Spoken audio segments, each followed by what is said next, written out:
Aí, glória a Deus. Agora sim, hein?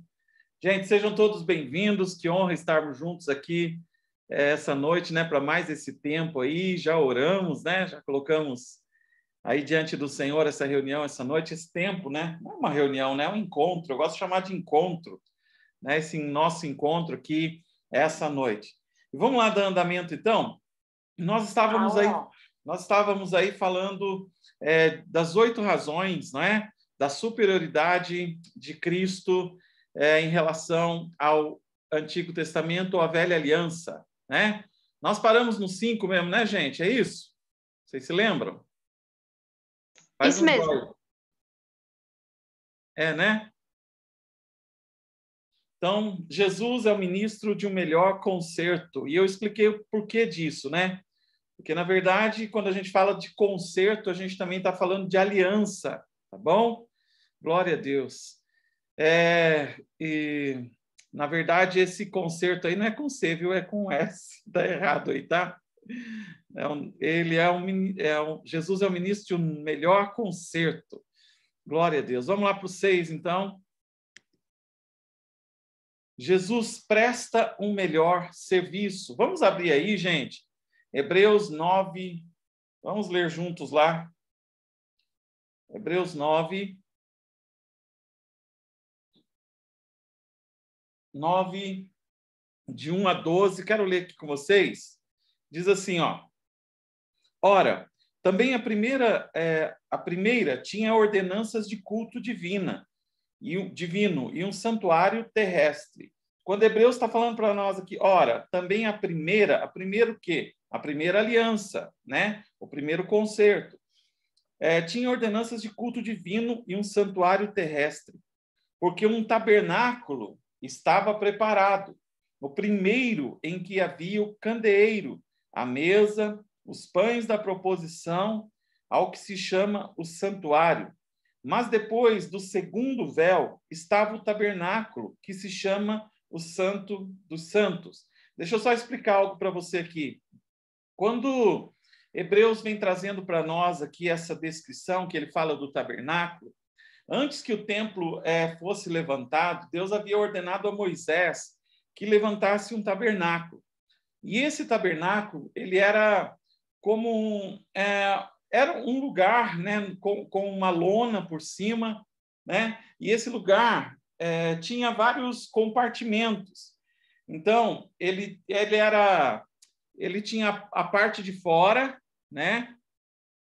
Ele era dividido em algumas partes, na verdade. Tinha o átrio, que era a parte de fora, que as pessoas podiam entrar ali livremente, enfim.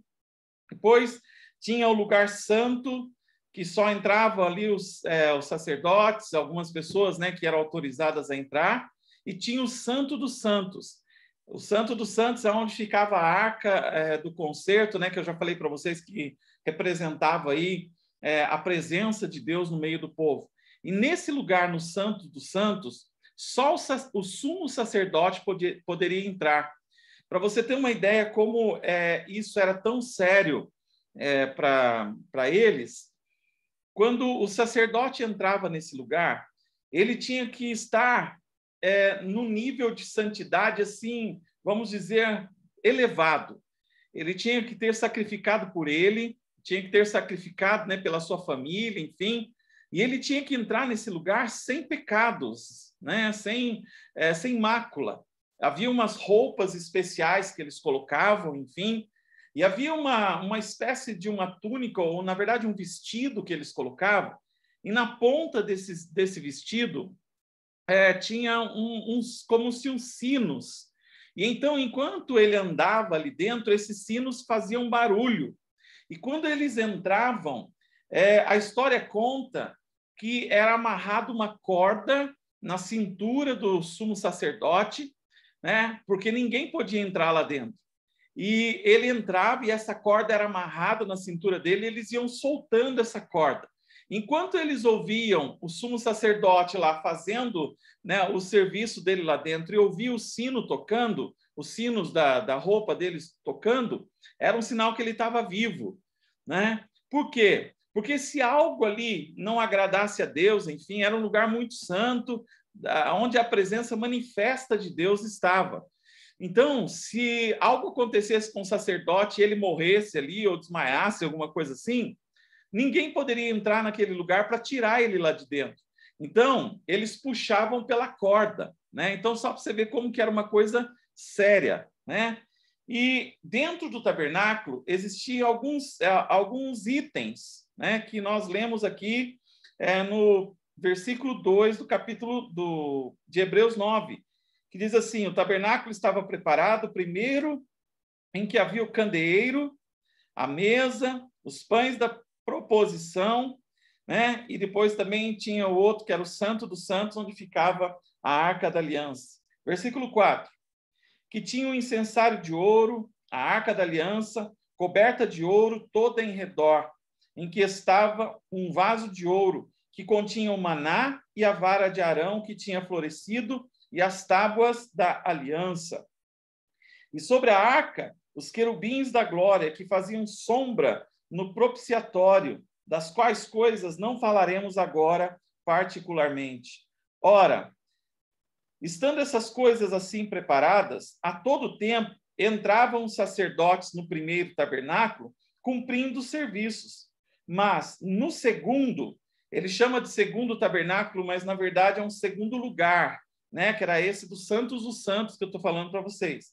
Mas no segundo, só o sumo sacerdote, uma vez no ano, não sem sangue, que oferecia por si mesmo e pelas culpas do povo, dando nisto a entender o Espírito Santo que ainda o caminho do santuário não estava descoberto, enquanto se conservava em pé o primeiro tabernáculo. Então, quais eram as limitações desse tabernáculo? O sumo sacerdote apenas que entrava nesse lugar, no Santo dos Santos, aonde estava a Arca da Aliança, aí representando a presença de Deus, né? E só ele entrava naquele lugar, ninguém mais tinha acesso àquele lugar. E é por isso que Hebreus vem dizendo aqui para nós que aquele lugar não era um lugar tão aperfeiçoado, né? No versículo 8 ele diz assim, dando nisto a entender o Espírito Santo, que ainda o caminho do santuário não estava descoberto, enquanto se conservava em pé o primeiro tabernáculo. Então, o acesso ao Santo dos Santos só era para o sumo sacerdote. As pessoas não podiam se aproximar. Elas não tinham autorização para entrar naquele lugar. E se elas entrassem ali naquele lugar, elas poderiam ser mortas, né? Elas morriam ali naquele lugar, tá? Então, no versículo 9, o que é uma alegoria para o tempo presente, em que se oferecem dons e sacrifícios que, quanto à consciência, não podem aperfeiçoar aquele que faz o serviço, constituindo somente em comidas, bebidas e vários sacrifícios ou abluções, que deve estar aí na sua versão, que são sacrifícios, e justificações da carne, impostas até o tempo da correção. Aí ele estava falando, então, até o versículo 10, ele fala sobre as limitações da primeira aliança, concernente ao acesso à presença de Deus, ao acesso pleno à presença de Deus. Então, as pessoas elas só se achegavam a Deus através do sumo sacerdote. E uma vez por ano que ele entrava naquele lugar para oferecer o sacrifício por ele e pelo povo também, né? Então, e ele fala que esse templo, esse tabernáculo de Moisés, o versículo 9 diz assim, que era uma alegoria para o tempo presente. O que é isso? Era uma figura das coisas que nós vivemos hoje debaixo da nova aliança. Por quê?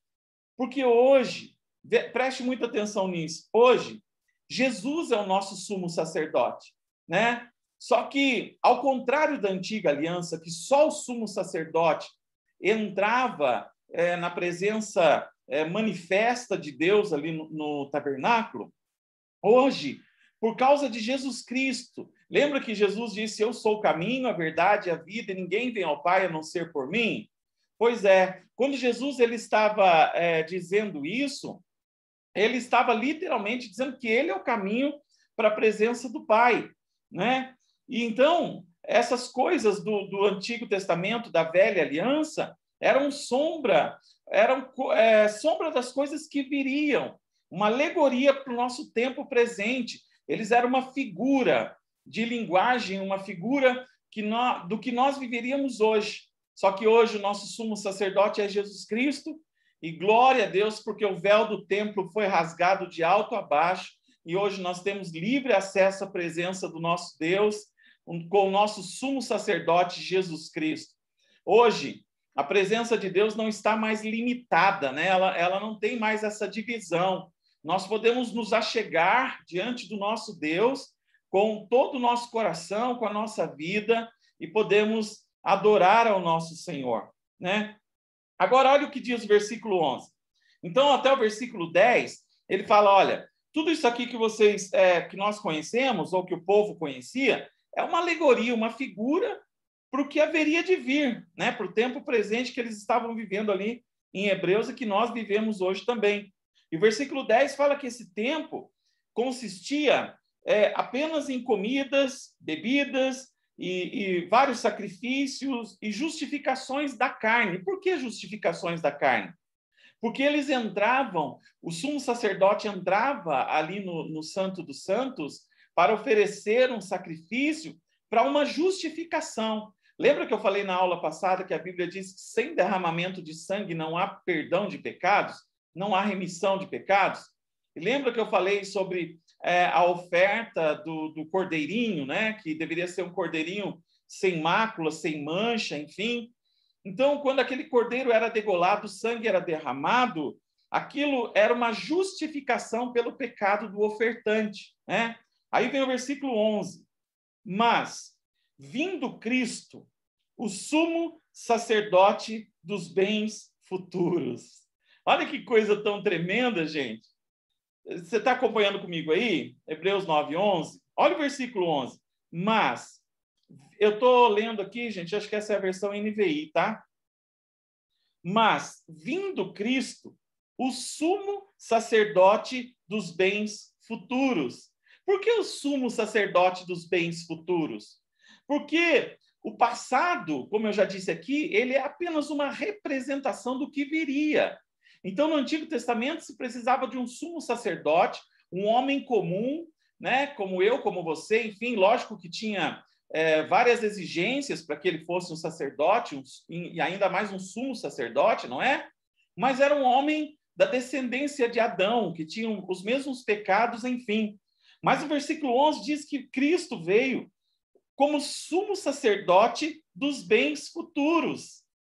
Dos bens futuros, por quê? Porque depois de Cristo, o véu do templo foi rasgado de alto a baixo, e hoje nós podemos entrar na presença do Senhor juntamente com ele. Agora, olhe bem o que diz o versículo 11.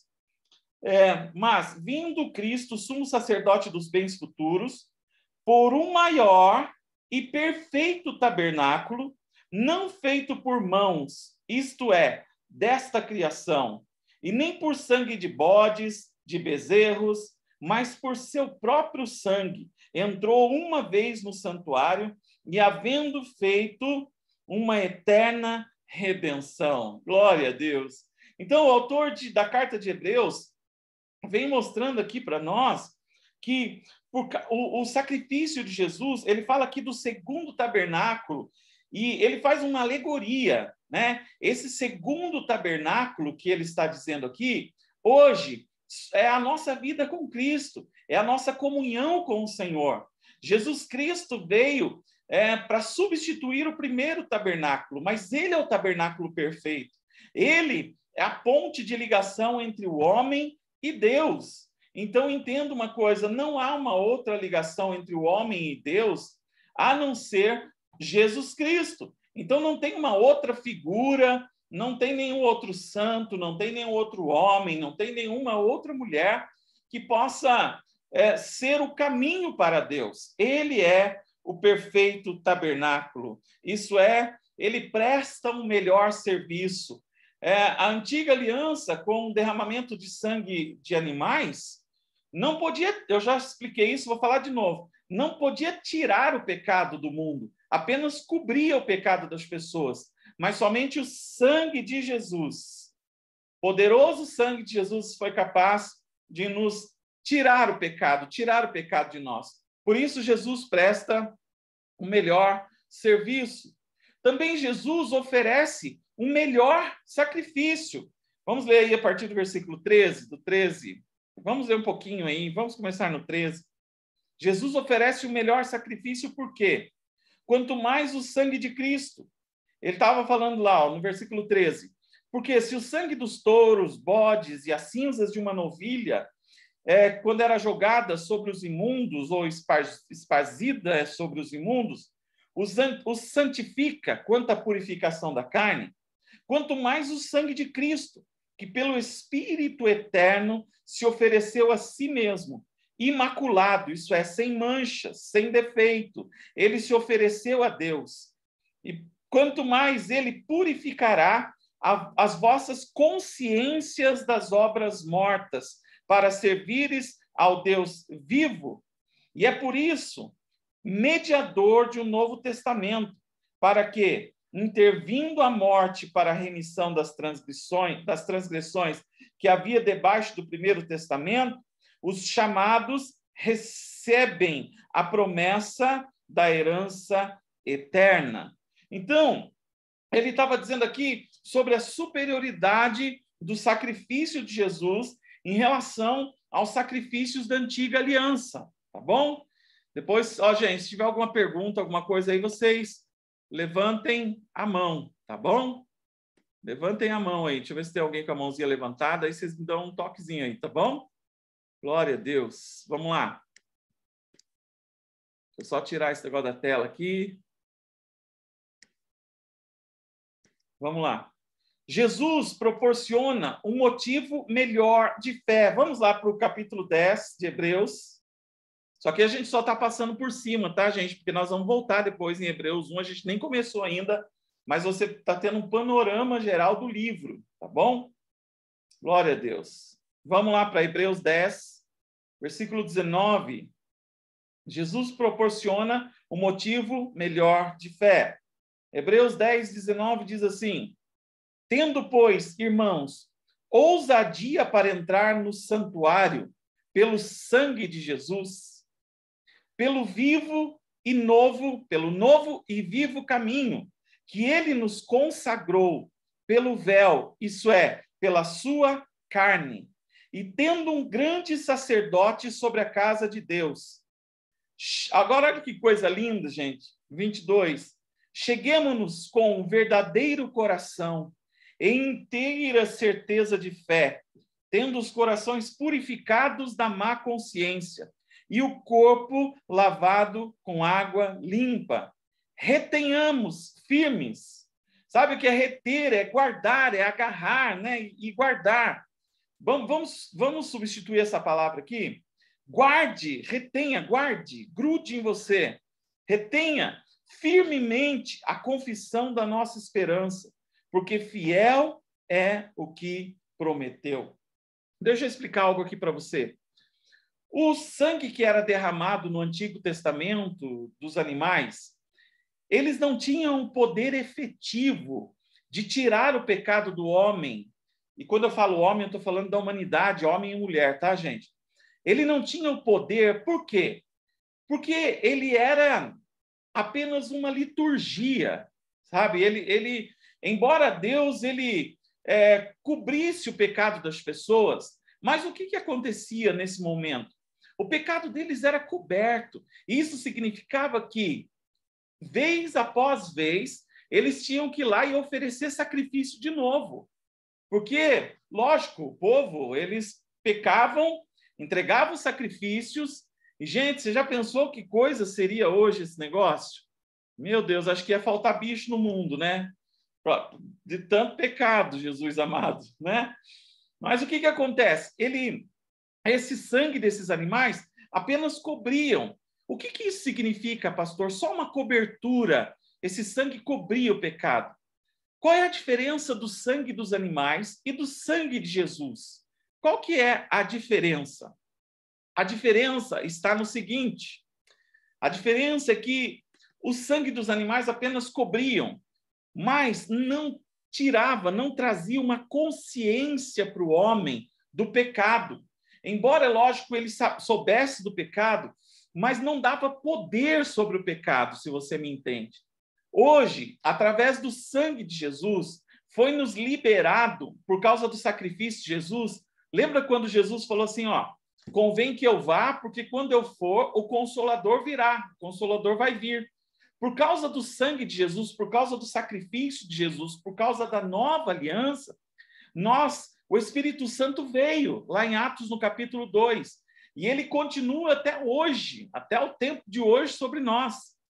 Então, quando o Espírito Santo veio, uma das funções do Espírito Santo, a Bíblia, Jesus disse isso, que a função do Espírito Santo era convencer o homem do pecado, do juízo e da justiça. Do pecado, da justiça e do juízo, né? Então, hoje, pelo sangue de Jesus, através do sacrifício de Jesus, nós temos uma consciência do que é pecado, mas não apenas pela letra, não apenas por sabedoria humana, por um conhecimento apenas, mas é um milagre que o Espírito Santo opera dentro de nós, no nosso espírito e na nossa mente, do convencimento do pecado. Você me entende? Não é uma coisa natural, não é apenas saber sobre o pecado, mas é ter condições de rejeitar o pecado, de dizer não ao pecado. Por isso que o sangue de Jesus na nova aliança, ele é muito mais efetivo, muito mais eficaz do que o sangue dos animais no Antigo Testamento. Por quê? Porque Jesus, ele é o Cordeiro Santo de Deus. Ele nos proporciona hoje um motivo melhor de fé. Por quê? Porque hoje nós temos o Espírito Santo conosco. Pastor, mas e no Antigo Testamento? As pessoas não tinham o Espírito Santo? Queridos, o Espírito Santo sempre esteve presente em tudo, não é verdade? Mas a manifestação do Espírito Santo não era da mesma forma no Antigo Testamento como é no Novo Testamento. Haviam algumas manifestações esporádicas do Espírito Santo sobre algumas determinadas pessoas, sobre reis, sobre profetas, né? Sobre algumas pessoas que eram usadas por ele para determinados assuntos, para determinados serviços, para determinadas obras. Mas não é como nos dias de hoje, né? Não é como nos dias de hoje que nós temos o Espírito Santo revelando ao nosso coração o que é o pecado, o que desagrada a Deus. Enfim, eu posso dizer uma coisa para vocês, nós estamos vivendo na melhor época de se viver, né? Com a presença do Espírito Santo sobre a nossa vida. Então, Jesus proporciona um motivo melhor de fé, né? Então, essas são as 8 razões aí da superioridade de Cristo. Glória a Deus. Wiersbe, o tal do Wiersbe de novo, gente. Wiersbe, né? Ele diz, deixa eu só abaixar aqui um pouquinho, gente, espera aí. Ele diz, então, que Hebreus também é um livro de exortação. Por que Hebreus é um livro de exortação? Vamos ver agora aqui. O autor chama a carta de palavras de exortação. Quer ver? Dá uma olhadinha aí no capítulo 13. Veja aí no capítulo 13. Veja o versículo 22. Rogo-vos, porém, irmãos, que suporteis a palavra dessa exortação, porque abreviadamente vos escrevi. Então, o livro de Hebreus, ou a carta de Hebreus, também é um livro, é uma carta de exortação. A carta tem várias exortações fazendo aplicação de doutrinas, né? Então, nós não vamos ler tudo isso agora aí, mas eu prometo algo para você. No máximo até amanhã, eu mando esses slides para você até o final das aulas que nós fizermos hoje, para você conferir, tá bom? Cada uma dessas doutrinas que o livro de Hebreus vai trazendo, tá? Eu não vou me apegar muito a isso aqui, porque como nós vamos já estudar o livro inteiro, aí, os 13 capítulos, né? Mas depois você pode como uma lição de casa aí, tá vendo isso aí, tá bom? Agora, gente, algo muito importante que eu creio que é algo que nós precisamos trazer para a nossa vida também nos dias de hoje. Eu quero falar agora sobre 5 sintomas de atrofia espiritual dos hebreus. 5 sintomas de atrofia espiritual. O que é uma atrofia, gente? O que é uma atrofia? Alguém pode me dizer o que é uma atrofia aí? Alguém abra o microfone e diga para mim o que é uma atrofia. Um de cada vez, né?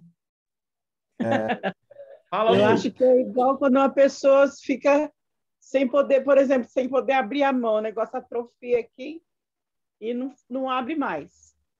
Isso Exatamente. é uma coisa de que atrofia. Exatamente. É algo que não está cumprindo a função, atrofiado, né? Foi feito para aquilo, por exemplo, a Lu deu o exemplo aí de uma mão atrofiada, né? Uma mão atrofiada que não consegue abrir, né? Não consegue exercer, não consegue fazer o seu papel. Então, eu quero falar um pouquinho aqui sobre 5 sintomas da atrofia espiritual dos hebreus, né? Vamos lá. Primeiro, os leitores negligenciavam o culto público. Vamos lá para Hebreus 10, vai lá para o 10, versículo 25.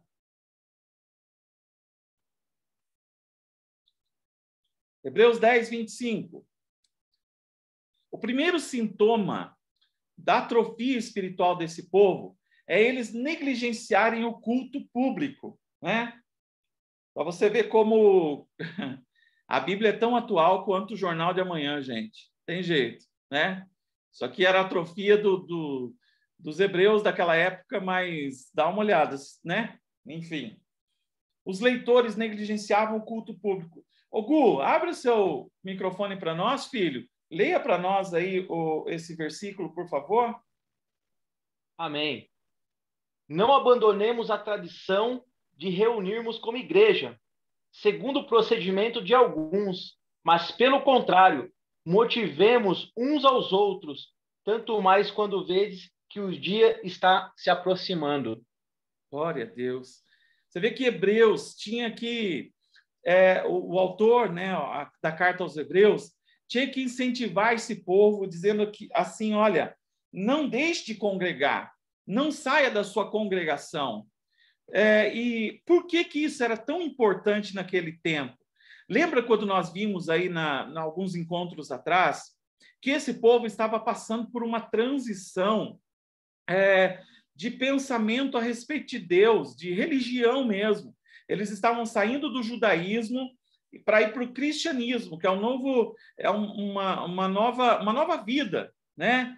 Então, eles, embora o judaísmo também se reúna, embora eles tenham a sinagoga deles, enfim, mas quanto mais eles deixavam de estar juntos num culto público, o que acontecia? Era muito mais fácil para aqueles judeus que estavam aliciando para que os cristãos voltassem para o judaísmo, era muito mais fácil de atingir aquelas pessoas que não congregavam, daquelas pessoas que não participavam do culto público.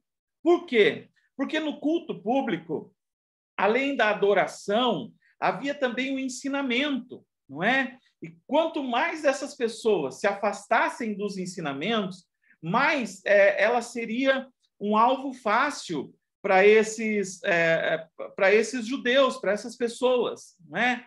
Então, isso é muito importante, até para os nossos dias de hoje, gente, porque hoje você sabe que há aí uma parcela de cristãos que se consideram desigrejados, né? Acho que vocês já ouviram essa palavra, não é?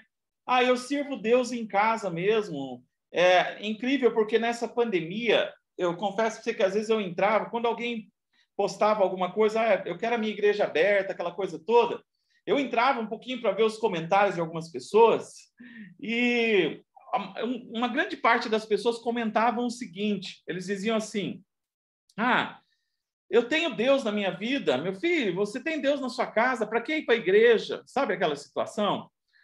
Mas por que eles dizem isso? Porque eles não entendem o porquê que o culto público é importante. O culto público ele é importante porque no Salmo 133, o Senhor diz que é na união do povo, na união das pessoas, da congregação, que Deus ordena a bênção. O óleo desce. E o óleo, no Antigo Testamento, significa unção. Deus ama a união do seu povo. Deus ama quando a gente se congrega, quando a gente está junto, quando a gente se reúne num culto público. Por quê? Porque o culto público é um lugar de adoração, culto público é um lugar de comunhão, e, acima de tudo, o culto público é um lugar de ensinamento da palavra. É onde você vai aprender a palavra. Mas, pastor, eu não posso ficar em casa e, poxa, hoje a gente tem aí o YouTube, eu posso assistir o pregador que eu quiser, é verdade. E glória a Deus por isso, né? Porque é uma grande facilidade para todos nós. Porém, você não vai ter comunhão. Porém, você não vai estar junto, sabe? E é muito importante que nós congreguemos como igreja. É muito importante que nós estejamos juntos. E esse era o primeiro sintoma de uma atrofia espiritual dos hebreus, sabe? De não querer participar do culto, de não estar no culto público, sabe? Aquela coisa, eu sirvo a Deus em casa, não é? O segundo sintoma da atrofia espiritual dos hebreus era a sua fé primitiva tinha se enfraquecido muito. Vamos lá para o versículo 32? Hebreus 10, 32. Laisa, por favor, filha, se você puder ler para nós o 32. Posso sim. Lembre-se dos primeiros dias, depois que vocês foram iluminados, quando suportaram muita luta e muito sofrimento. Pode continuar, filha. Lê a 33 também. Algumas vezes vocês foram expostos a insultos e tribulações. Em outras ocasiões, fizeram-se solidários com os que assim foram tratados. 34. Vocês se compadeceram do que estavam na prisão e aceitaram alegremente o confisco dos seus próprios bens, pois sabiam que possuíam bens superiores e permanentes. Por isso, não abram mão da confiança que vocês têm. Ela será ricamente recompensada. Glória a Deus. Não, tá bom aí, filho. O que a gente entende com essas palavras do autor aos Hebreus, da carta aos Hebreus? O autor de Hebreus vem lembrando eles de todo o sofrimento que eles tiveram para chegar até ali. Lembra que eu falei para vocês? A gente ouve muito da história da igreja antiga, né, gente? E os cristãos da igreja primitiva sofreram, assim, terrivelmente, gente. Terrivelmente, para manter a sua fé, né? Eles eram queimados em praça pública, gente. Sabe? Colocavam piche neles, vivos, penduravam eles nos postes e colocavam fogo. Você sabe o que é isso? Eles eram jogados nas arenas para que os leões comessem eles vivos, sabe? Eram cortados ao meio, mortos das mais diversas formas. Muitas atrocidades aconteceu aí com os judeus cristãos nesse tempo. Então, o livro aos Hebreus, o autor aí aos Hebreus, ele vem lembrando eles, gente, lembra dos dias passados, o versículo 32, né, que a Laisa leu para nós aí, lembra dos dias passados, em que depois de serdes iluminados, por que depois de serdes iluminados? Porque ele está falando aqui desse novo tempo, da nova aliança, quando eles reconheceram Jesus como Salvador da sua vida e mudaram de posição. Então, o autor aqui está comparando que antes eles viviam como que na escuridão, e na escuridão do entendimento, na escuridão da mente. Eles não tinham a sua mente iluminada para conhecer a verdade, né? E quando Jesus veio, Jesus revelou a verdade. Então, ele está dizendo aqui o seguinte, olha, lembra dos dias passados, em que depois de serdes iluminados, isso é, depois que vocês receberam Jesus, receberam a convicção de que ele é o Filho de Deus, depois que vocês tiveram uma nova vida nele, lembra das aflições que vocês sofreram, né? Vocês foram, a minha versão diz assim, vocês foram espetáculos, né? Com vitupérios, tribulações, participantes dos que foram assim tratados. Enfim, se lembra disso. Por quê? Porque quando eles se lembrassem disso, isso iria fazê-los se lembrar do porquê da sua fé, do porquê que eles enfrentaram tudo isso, do porquê que eles preferiram muitas vezes, muitos deles preferiram a morte do que negar a Cristo. Sabe? O autor de Hebreus está dizendo assim, puxa, se lembre da sua fé primitiva, sabe? Não se desvie dessa fé. Se lembre o porquê que você chegou até aqui, sabe? E esse é um outro sintoma do enfraquecimento aí, né, espiritual, do seguinte, sabe, queridos, nós não podemos deixar nossa fé se enfraquecer. Existe um livro do Wayne Cordeiro chamado Andando com o Tanque Vazio. Eu não sei se eu já falei para vocês desse livro, mas ele fala um pouco sobre essa questão do esvaziamento da nossa fé. Como é que ocorre um esvaziamento da fé, gente? Deixa eu fazer uma analogia aqui para você.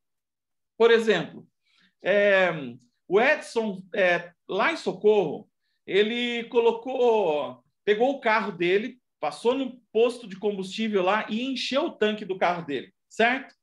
Encheu até a boca. Ah, que beleza, hein? Gastou uma fortuna lá e encheu até a boca, né? Só que aí, o Edson, ele tinha que vir para Bragança e voltar pelo menos aí umas 20 vezes, né? Umas 20, 25 vezes. O que foi acontecendo com o carro do Edson, com o tanque? O combustível foi gastando, não foi? Então, enquanto o Edson não passasse de novo no posto de combustível, ele continuaria andando normalmente, porque o ponteirinho lá do combustível dele ainda indicava que tinha combustível.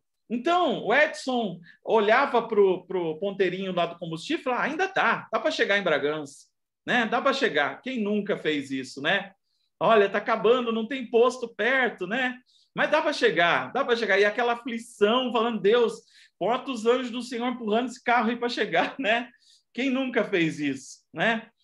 Mas, o que acontece? Se ele não passar mais no posto, ele vai conseguir andar ainda por um bom tempo com esse carro. Mas vai chegar uma hora que vai acontecer o quê? O combustível vai acabar.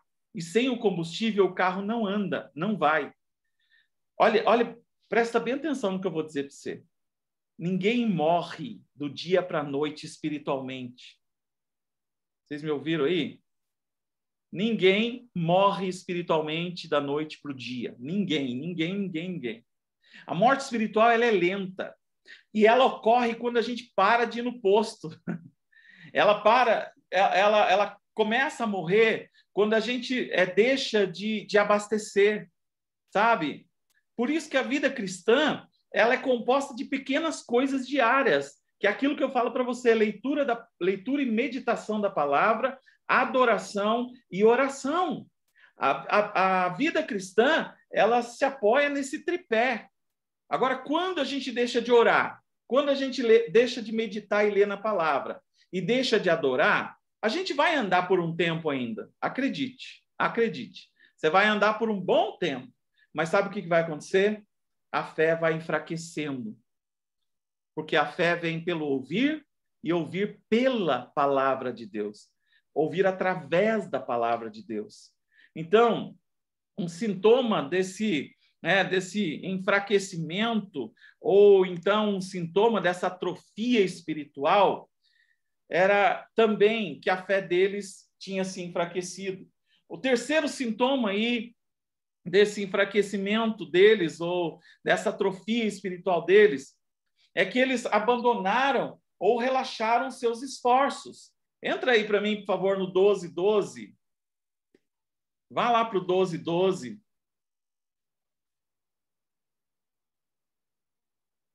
Flavinho, você está com a Bíblia aberta aí, filhão? Se você puder ler para nós, 12:12.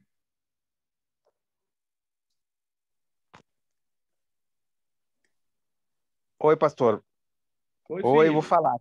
Tá Oi, bom. então.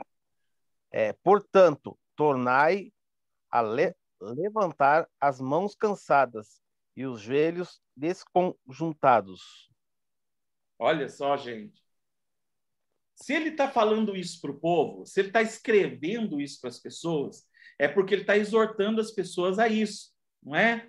Portanto, levantem as mãos cansadas, levantai as mãos cansadas, ou tornai. A minha versão diz tornai a levantar as mãos cansadas e os joelhos desconjuntados. O terceiro sintoma aí dessa atrofia espiritual é que eles relaxaram seus esforços. Gente, isso é uma coisa muito séria de se acontecer. Por quê? Pode acontecer com qualquer um de nós. Já ouviu falar no primeiro amor? Quantos ouviram falar do primeiro amor aí? Tão bom, né, gente? É um negócio que queima no coração da gente. Meu, eu vou falar a verdade para você, eu já fui em igreja tão longe, meu filho, que eu tinha que sair 2 horas antes de casa para poder chegar lá a pé. Ia debaixo de chuva, de sol, seja lá o que for, mas estava lá, né? Aquele primeiro amor, aquela coisa queimando, né? Aquela paixão por Jesus, assim, sufocando o peito, enfim, né? Mas com o passar do tempo, se a gente não der manutenção no altar, se a gente não colocar lenha para queimar, meu filho, sabe o que acontece? A gente vai relaxando, a gente relaxa os nossos esforços. E esforços por quê? Pastor, se é pela graça, não tem esforço. Você sabe que uma das grandes confusões da hipergraça, em algum momento nós vamos falar sobre isso um pouco, mas existe uma linhagem por aí da hipergraça que prega que não tem mais nenhum esforço da nossa parte, né? E para a salvação é óbvio que não existe nenhum esforço, porque não é por obras, é pelo sacrifício de Jesus, enfim, né? Só que existe um esforço da nossa parte em manter o nosso altar aceso, gente. Você está entendendo? Então, é minha parte. Entenda que quando ele fala aqui no versículo 12, tornai a levantar as mãos cansadas e os joelhos desconjuntados, ele estava falando de um esforço. Se esforcem para fazer isso. Sabe? É muito engraçado quando eu vejo alguns cristãos dizendo assim, mas pastor, eu não estou com vontade de orar, eu não tenho vontade de ler a Bíblia, eu não tenho vontade de cantar, eu não tenho vontade de adorar. Meu filho do céu, minha filha, se você for esperar ter vontade, você está frito. E eu também, tá bom? Nós vamos estar frito. Mas é um esforço nesse sentido. A gente precisa saber o que a gente quer. A gente precisa saber aonde a gente quer chegar. Né? A gente precisa saber o que a gente espera. E quando a gente entende isso, a gente tem um esforço para não abandonar algumas práticas que são cruciais para a nossa vida espiritual, gente. Olha aqui para mim, não tem sucesso na vida espiritual se não passar por leitura e meditação da palavra, adoração e oração. Não funciona. Não tem um pó de pirim-pim-pim, não tem lâmpada mágica, não tem varinha mágica, nada, não tem campanha. Você pode fazer 500 campanhas de 7 dias, meu filho. Pode fazer o que for, mas se você não tiver uma vida alinhada com esses princípios, sabe, de se esforçar para que isso seja uma verdade na sua vida, você não vai conseguir, nem eu. Nós não vamos conseguir. Então, o terceiro sintoma dessa atrofia espiritual deles é porque eles abandonaram ou relaxaram os seus esforços. Quarto sintoma é que havia uma tendência para darem, na verdade, ouvidos a novas, estranhas doutrinas, né? Você imagina, gente, um povo que estava saindo do judaísmo para o cristianismo. O judaísmo é cheio de liturgias, de símbolos e um monte de coisa. Eu já disse isso para você, né, esses dias atrás, e tem gente que tem uma adoração doida, por exemplo, pela Arca da Aliança, pelo candelabro, pelos talites, enfim, por diversas coisas, né? Eu acho engraçado que existe igreja no Brasil, que não leva a mal o que eu vou dizer, tá? Mas existe igreja no Brasil que vende uma tal de mezuzá, que era um negocinho assim que eles colocavam nas portas, né, das casas com os mandamentos, enfim, né? E eles falam que aquilo ali protege a casa, igreja evangélica, gente, né?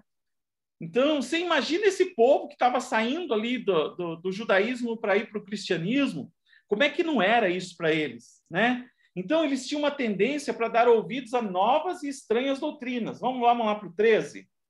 Hebreus 13, 9. Hebreus 13, 9. Cris, lê para nós aí, por favor, filha. Hebreus 13, 9. Cris, do Hélio. Sim, pastor. 13, 9. Não vos deixeis envolver por doutrinas várias e estranhas, porquanto o que vale é estar no coração confirmado com graça e não com alimento, pois nunca tiveram proveito os que com isso se preocuparam. Uau! Você está vendo aqui que o autor da carta aos Hebreus, certamente é lógico que ele está falando aqui de comida. Por quê? Porque os hebreus, os judeus, na verdade, tinham muitas restrições quanto à questão da comida. Um exemplo aqui só, né? Mas ele vem dizendo aqui, no versículo 9, não vos deixeis levar ao redor por doutrinas várias e estranhas, né? Você sabe que isso é uma coisa que acontece demais nos dias de hoje, gente, né? E eu vou dizer uma coisa para vocês, gente, a ovelha é um bichinho muito simples demais, gente. Eu não sei, você já chegou perto de uma ovelha algum dia? Já teve essa oportunidade?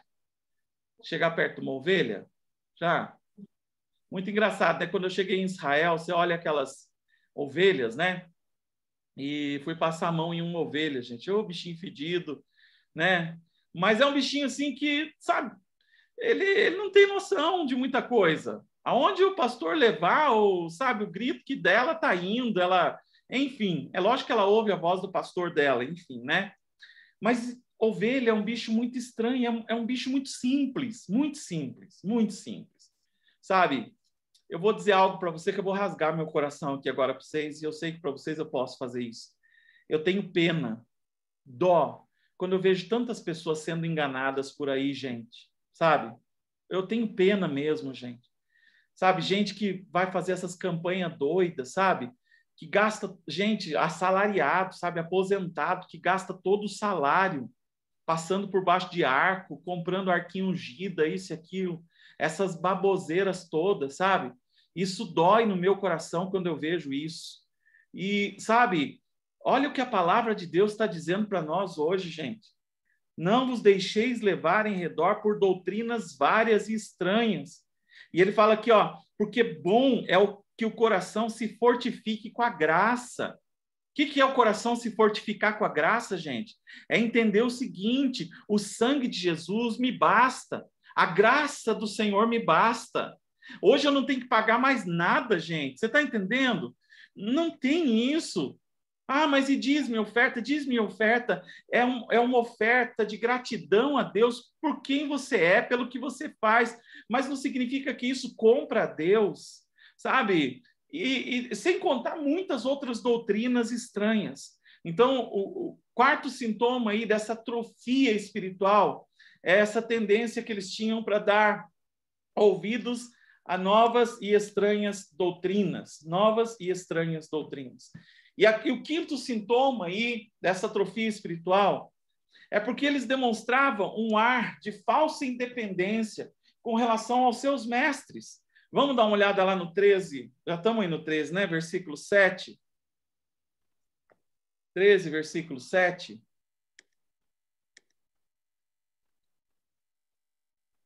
Ô Isa, lê para nós, filha, fazendo favor, versículo 7. Leia assim. Lembrai-vos dos vossos líderes que vos ensinaram a palavra de Deus, observando-lhes atentamente o resultado da vida que tiveram. Imitai-lhes a fé. Olha só, gente. O autor está dizendo o seguinte aqui. A minha versão, ela diz assim, ó. Lembrai-vos dos vossos pastores ou líderes. Algumas versões dizem líderes também.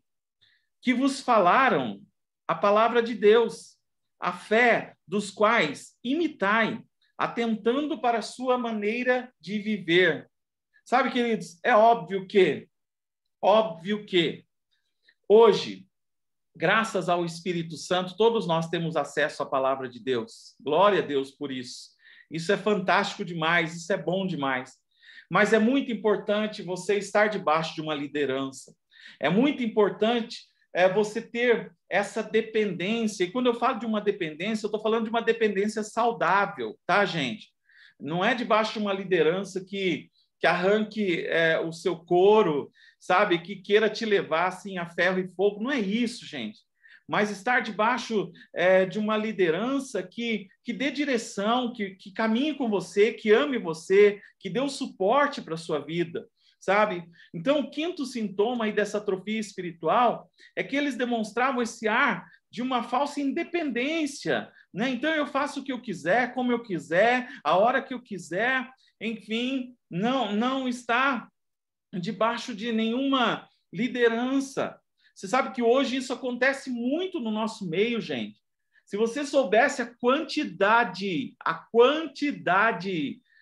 de evangelistas e tantos outros títulos aí, que às vezes vão pregar nas igrejas, e quando você pergunta assim, qual que é a sua igreja? Quem é o seu pastor? O cara não sabe falar, porque ele não tem. Ele não se submete, ele não está ali, sabe, sendo abençoado por ninguém. É incrível isso, mas tem. Mas é importante isso para nós, né? É muito importante. Então, marca bem esses 5 sintomas aí da atrofia espiritual, porque isso não quer dizer só em relação àquele momento que o povo hebreu estava passando. Isso aqui serve para nós nos dias de hoje. Então, se negligencia o culto público, a fé está enfraquecendo, né? Se já abandonou ou então relaxou os esforços em relação à busca do Senhor, dá ouvidos a qualquer doutrina que aparece, né? E é independente em tudo espiritualmente, isso é um sintoma de uma atrofia, sabe? Que vai murchando a vida, que vai tirando mesmo a alegria do cristão, né? Wiersbe diz aí também, né, que Hebreus é um livro de exame também. Por que ele é um livro de exame, né? Porque o templo, sacrifícios e a cidade de Jerusalém seriam abalados e deixariam de existir. Deus estava abalando a ordem das coisas, né? Pois desejava que o seu povo se firmasse sobre os alicerces sólidos da fé, ao invés de firmá-los sobre coisas que desapareciam. Já vou explicar isso para você. Como eu disse para você, o povo judeu, eles eram... ainda são, né? Tem a sua fé muito edificada sobre essas liturgias e sobre coisas físicas, né? É incrível isso. Por exemplo, quando eu estive lá em Israel, eu fui no Muro das Lamentações, por exemplo. Você chega lá, dia e noite, os judeus estão diante do muro, né? Se sacudindo assim, estão fazendo umas rezas, os negócios lá que eles fazem, enfim. E lá, nesse lugar mesmo, onde é o Muro das Lamentações, tem uma biblioteca gigante. Imagina numa biblioteca gigante, gigante, gigante, gigante. E quando eu fui lá, o nosso guia falou assim, olhe para quantos livros tem nesse lugar. Todos os livros escritos pelos rabinos, pelos escribas, enfim, né? Ele disse assim, aqui dentro não tem nenhuma Bíblia, só os livros que eles escrevem, porque só eles podem interpretar a Bíblia segundo a tradição judaica, né?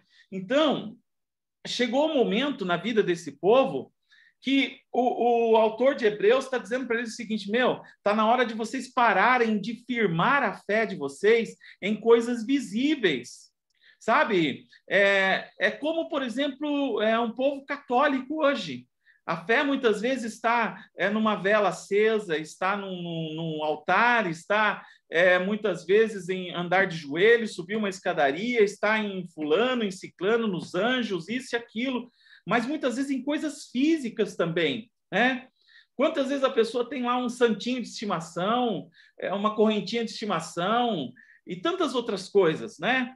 Então, o autor estava chamando eles aqui para solidificar a fé, para firmar a fé deles sobre os alicerces sólidos da fé, e não sobre essas coisas que desapareceriam. Por exemplo, para eles, a cidade de Jerusalém era uma cidade tão santa, uma cidade tão venerada, tão adorada, que ainda é, né? E eu sei que é uma cidade santa, a Bíblia diz que nós temos que orar por Jerusalém, temos que amar Jerusalém, enfim, nós amamos e tudo mais, mas para eles era um objeto de solidificar a fé deles, de plantar a fé deles em cima. Então, quando os inimigos viessem, né, a gente viu que lá no ano 70 tomaram Jerusalém, destruíram tudo. O que acontecia? Se a fé deles estivesse baseada em coisas que eles pudessem pegar, em coisas visíveis, eles estariam perdidos naquele momento. Puxa, derrubaram o nosso templo. E agora, como é que nós vamos adorar a Deus? Porque Deus só se manifesta no templo, entendeu? Então, eles precisavam tirar a fé deles dessa posição e levar a fé deles em Jesus Cristo de uma forma diferente, né? No mundo que está desmoronando, o nosso coração deve estar confirmado com a graça. Olha o versículo 9 aí de Hebreus 13. Né? Nós lemos aí agora. Não vos deixeis levar em redor por doutrinas várias e estranhas, porque é bom que o coração se fortifique com a graça. Com a graça. Então, quando o nosso coração está firmado com a graça, gente, olha o exemplo que nós passamos nesses dias. A igreja ficou fechada, gente. Quanto tempo a igreja ficou fechada? Você está entendendo? Então, se a nossa fé estivesse baseada em ir para um templo para adorar a Deus, sabe? Se a nossa fé estivesse baseada só nisso, a gente estava perdido, gente, né? Nós iríamos ficar todo esse tempo aí sem adorar o Senhor, sem buscar o Senhor, né? Mas a nossa fé não está baseada num lugar físico e nem em coisas físicas. A nossa fé está baseada, nosso coração está baseado na graça do Senhor, na graça do Senhor.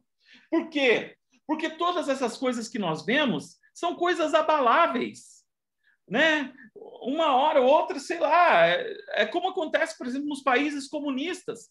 Proíbe de ter o culto, proíbe de abrir igreja. E aí, como é que a gente vai fazer se a nossa fé estiver firmada sobre uma instituição religiosa, por exemplo, né? Mas o que nós temos que entender é que nós temos um reino inabalável, inabalável. Vamos lá para Hebreus 12, 28? Hebreus 12, 28.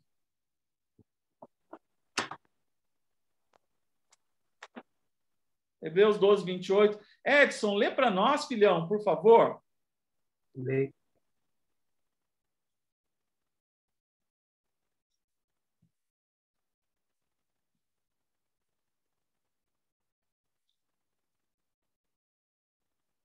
Edson, seu microfone está mutado, filho. Pode desmutar e você lê para nós? Agora está em ordem? Agora está, filho. 28. Pelo que, tendo recebido um reino que não pode ser abalado, retenhamos a graça, pelo qual servamos a Deus agradavelmente, com reverência e piedade. Glória a Deus. Tendo recebido um reino que não pode se abalar. Então, significa o que é isso? Significa que a nossa fé não pode estar colocada em coisas visíveis e abaláveis, sabe? Coisas que podem ser tiradas de nós. Então, por isso que é muito importante, gente, a sua fé não pode estar num pastor, não pode estar num líder, não pode estar numa placa de igreja. A sua fé tem que estar em Jesus. Seu coração tem que estar cheio da graça do Senhor, você entendeu? Porque quando vier alguma coisa que abale as estruturas desse mundo, aleluia, a sua fé, ela continua inabalável. Sabe por quê? Porque o autor de Hebreus está dizendo que nós temos um reino inabalável. É algo que o homem não pode abalar. É algo que nenhuma estrutura humana, nenhum governo humano pode abalar.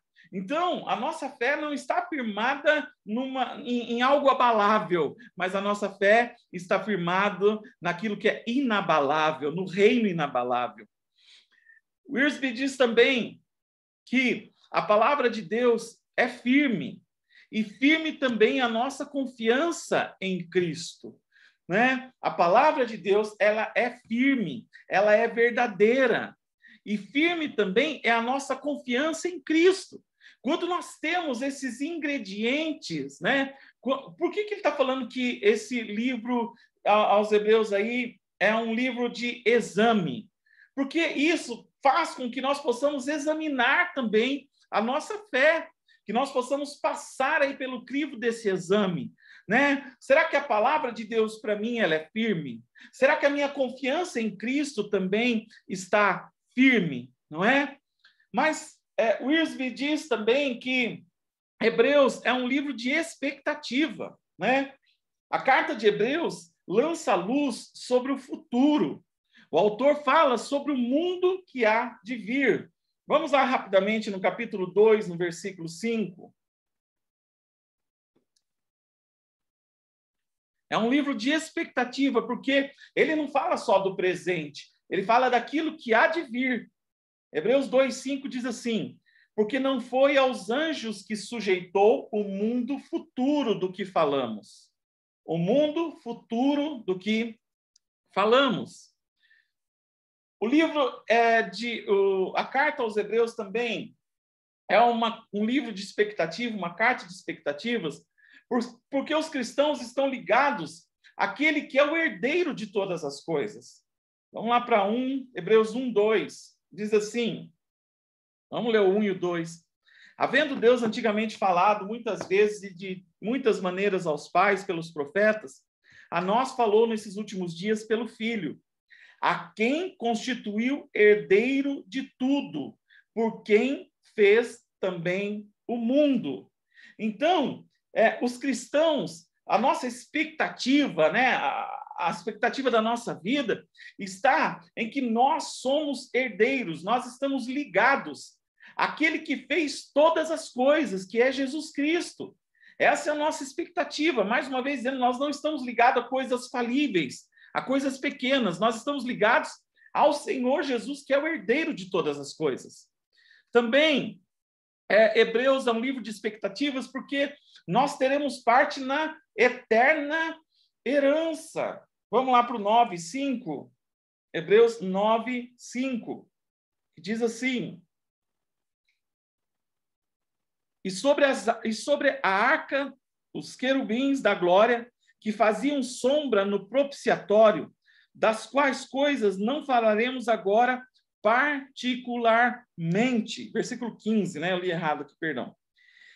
E por isso é mediador de um novo testamento, para que, intervindo a morte para a remissão das transgressões, que havia debaixo do primeiro testamento, os chamados recebam a promessa da herança eterna. Isso nos dá uma expectativa de que a nossa vida espiritual, ela não é baseada em apenas nas coisas que vemos hoje.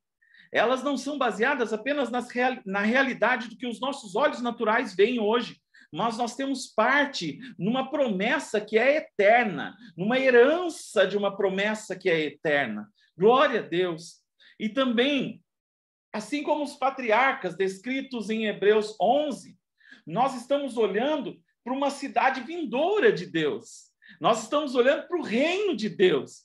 Nós estamos firmados nas promessas do Senhor, né? Nós estamos com as expectativas não naquilo que o homem pode fazer. Nós estamos com uma expectativa não naquilo que as pessoas podem fazer por nós, mas nós estamos com uma expectativa nas promessas do Senhor, naquilo que Ele fez por nós e naquilo que Ele diz para nós que nós vamos viver ainda, e também que nós somos estrangeiros e peregrinos aqui.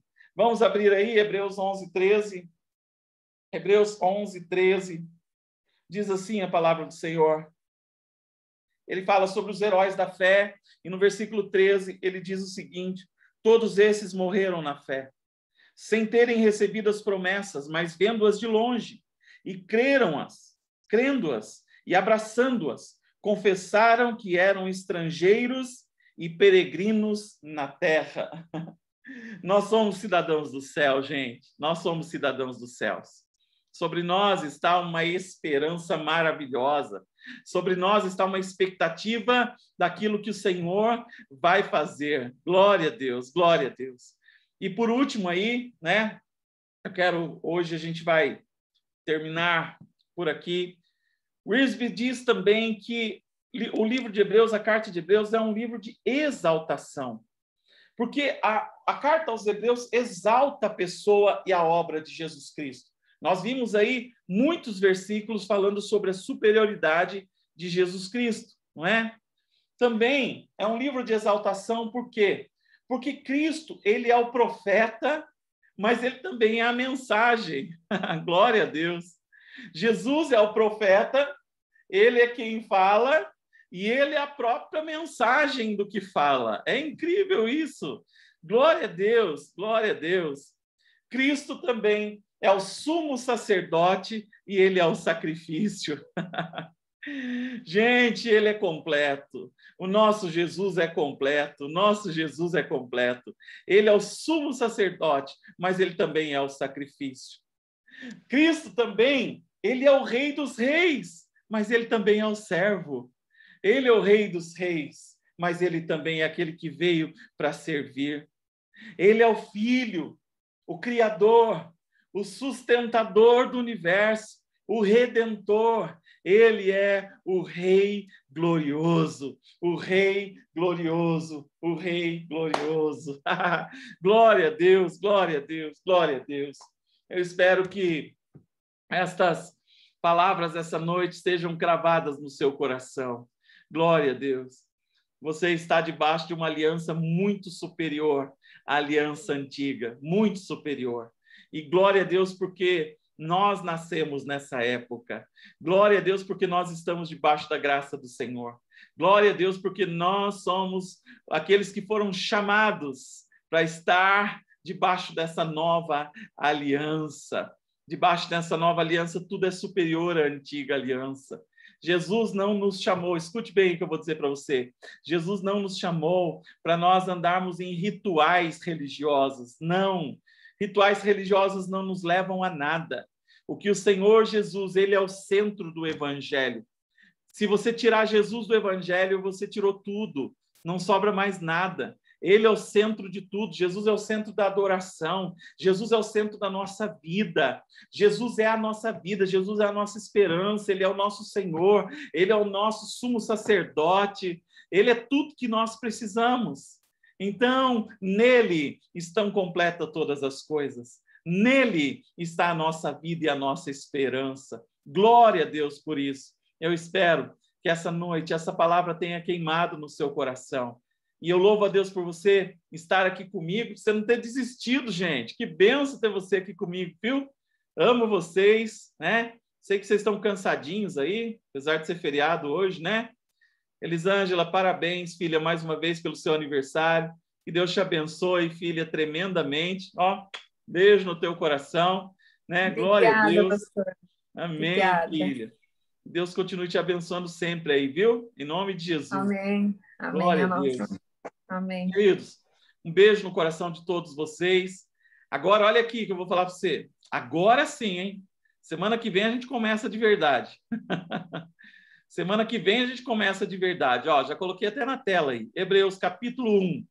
Então, a gente vai começar de verdade, tá bom? Versículo por versículo aí, né? Estou estudando lá, gente, né? Moody, Wiersbe e tantos outros aí, para a gente poder trazer algo mastigadinho, gostoso para você aí, tá bom?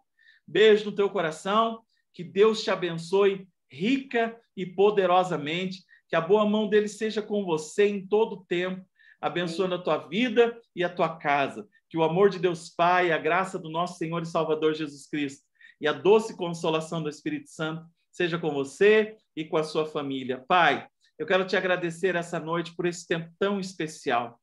Pai, eu quero colocar diante do Senhor a vida do Pietro também. Peço que o Senhor visite a vida dessa criança, Pai, com cura, Senhor, em nome de Jesus. Em nome de Jesus, leva cura, Senhor, para a vida dele agora. Toca na vida dele, Pai. Nós oramos te pedindo isso agora, Senhor. Tira todo o mal, Senhor.